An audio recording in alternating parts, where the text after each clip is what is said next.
Look at this barren wasteland. Surface temperatures exceed 50 degrees.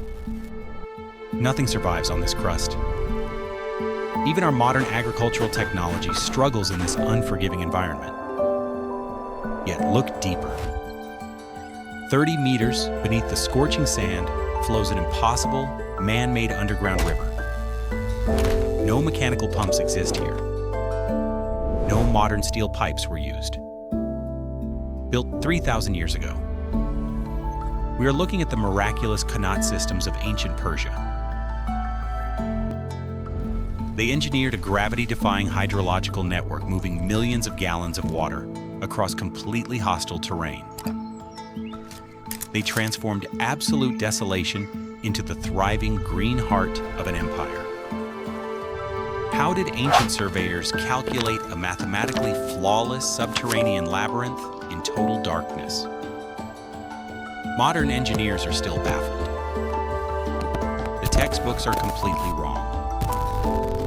It is time to open the forgotten archival files. Western history often reduces the ancient Persians to mere cinematic villains. We are taught to remember them only as the distant enemies of Greek democracy. But the archival reality demands a profound correction of our historical record. The Achaemenid Empire was an unparalleled administrative and economic superpower of antiquity. They governed nearly half the world's population with unprecedented bureaucratic precision and tolerance. Their magnificent wealth was not simply forged through the violent conquest of neighbors. Their true enduring power lay in the absolute deliberate mastery of a hostile climate. To sustain sprawling megacities in the arid Iranian plateau, they desperately needed water. Surface rivers were scarce, and the fierce summer sun evaporated open canals instantly. The empire's survival required an engineering solution so radical it defies modern logic.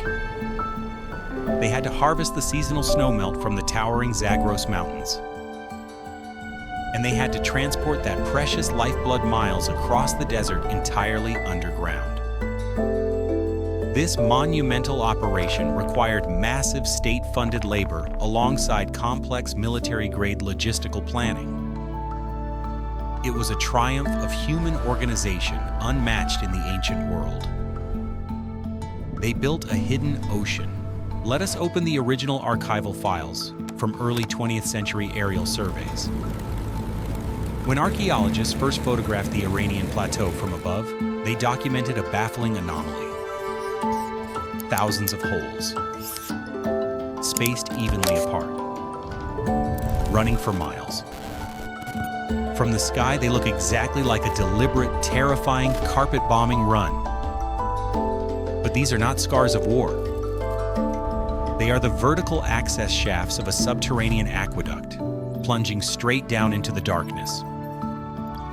Here is where the sheer mathematical genius of the ancient Persian engineers shatters our modern preconceptions.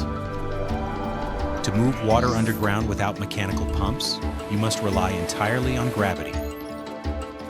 But water is a highly destructive, unforgiving force. If the tunnel's slope is too steep, the rushing water will aggressively erode the soft earth, collapsing the entire system. If the slope is too flat, the water stagnates, pooling in the darkness and breeding deadly disease. The margin for error between a thriving desert oasis and a catastrophic underground collapse is practically non-existent. The archival blueprints confirm the staggering precision of these ancient subterranean channels. A gradient of 0.5 degrees, maintained in pitch blackness, over 50 kilometers. The sheer scale of this ancient infrastructure is terrifying to comprehend. Modern geological records indicate that if you combined all the Qanat tunnels in Iran, the distance would reach nearly to the moon. That is a vast network of hand-carved stone, completely hidden from the punishing sun.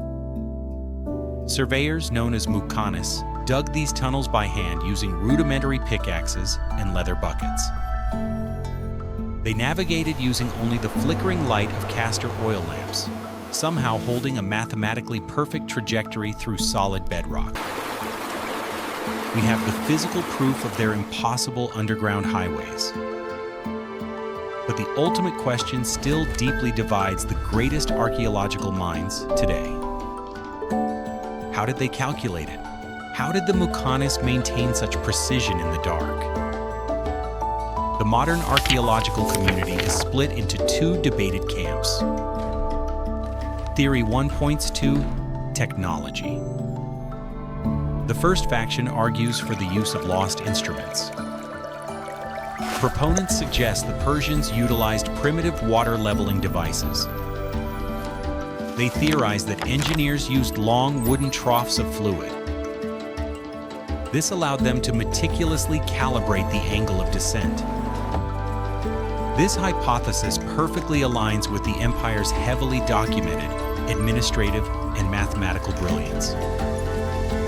It explains the near-flawless 0.5-degree gradients found today. It rationalizes how a state-funded workforce could standardize construction widely. But this highly compelling theory harbors a glaring, undeniable weakness. Despite mapping thousands of underground miles, archaeologists have never discovered a single complex mechanical leveling device. The physical tools of this alleged mathematical mastery remain absent. Theory 2 points to humanity. The opposing academic camp presents a radically different organic solution. They argue the master builders relied entirely on profound, guarded generational human intuition. In this view, surveyors relied solely on simple plumb bobs. They possessed a deep kinesthetic understanding of the subterranean geology. This environmental knowledge was passed down purely through spoken tradition. Fathers taught sons how to read subtle changes in stone. It beautifully answers why no complex surveying instruments were unearthed. Yet empirical skeptics immediately highlight a fatal vulnerability right here. Relying purely on human intuition cannot scientifically account for preventing compounding millimeter errors over massive distances. Human senses naturally drift when working in pitch-black claustrophobic environments. Without tools, a tiny miscalculation rapidly spirals into catastrophic failure. Making a purely organic approach seems statistically and physically impossible. We are standing at a profoundly frustrating academic impasse today. The archives force a choice between undocumented mechanical brilliance and biologically impossible instinct. Did they build lost machines or possess superhuman spatial awareness? History remains divided. The Qanat system forces us to confront a profoundly humbling reality. Ancient minds achieved absolute miraculous feats of survival long before the invention of modern computational science. They bypassed barren textbooks and transformed a lethal desert into a thriving empire. Their subterranean mastery of the earth remains an enduring testament to the boundless ingenuity of the human spirit. Modern science can measure the perfection of these hidden rivers, but it cannot definitively solve the mystery of their creation. Now we turn this final judgment over to you. Do you believe in lost ancient technology? Or was it pure, raw human instinct? Drop your own theories and investigation files in the comments below. Subscribe to keep opening the archives and never stop questioning history.